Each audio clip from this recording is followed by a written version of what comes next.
great to have you. Thank you. Right. It's a pleasure. Thank you.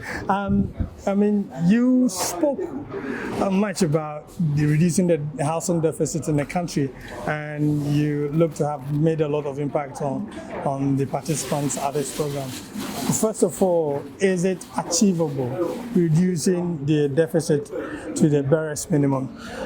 Okay, thank you very much. As I said, the housing deficit is not just Ghana's issue. It's an issue across many countries that they are making strides to deal with. There are opportunities for Ghana to significantly deal with this matter. As I mentioned, for example, the housing policy sets out specific goals for Ghana to achieve along the lines of reducing the deficit. There are therefore interventions that government can do, some of which I spoke to, issues around reforming land issues around front-end financing, which can go a long way to reduce costs of construction. There are also issues around building regulations that can be made more fit for purpose, so that it allows also the use of local materials, local technologies and systems and so on. But as I also emphasized, the government cannot do this alone. Various stakeholders need to come together to try and deal with this matter. I also mentioned what private sector can do, because Grader, as an example, started since 1988. But if you look at how much housing they've produced as a percentage of the total housing, it's only about 5%. So there's a lot they too can do to bridge that. Then the industry in general can do a lot. As I said, we're in the era of digitization, but construction or real estate still seems to be the only industry yet to be disrupted by digital technologies, and I think that there's scope for that to help in reducing the deficit. Well, I had a line that attracted me in your presentation that had to do with the line between affordability and homelessness. I mean, how do you see that line? I mean, so essentially, it has been said that the issue about housing in Ghana and the availability or access and so on is an issue of affordability. That incomes are low, and as a result, people cannot actually afford the houses that are being built.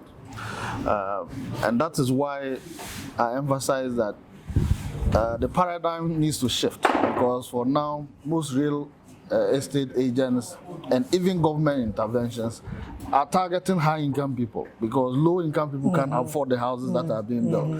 But as we know, many of us have started housing projects, very small, dealing with individual contractors and so on. And that is where the bulk of the housing is taking place. So what interventions can we put in place to support those at the bottom so that they can also own houses? Because until we deal with that bottom, if we continue to just trickle at the top, there's no way it will reduce the deficit. And that's why I suggested that whatever medicine we are selling or advocating needs to be targeted at the disease. Because if the issue is with the low level, if we target only the top, the issue is going to continue to persist. Yeah, I saw the minister take a bite of your presentation. What was he seeking to know from you? Well, he asked me to explain a bit further the issue of the front end financing. And my emphasis there was that because, you see, in Ghana, a lot of construction is costly because it takes long for the construction to take place. Because of lack of financing, projects take longer to complete, and that time adds on to cost. Okay. So if real estate developers or people in housing had the money to do the project now and fully, it will cost them less than if they spread it over a longer period of time.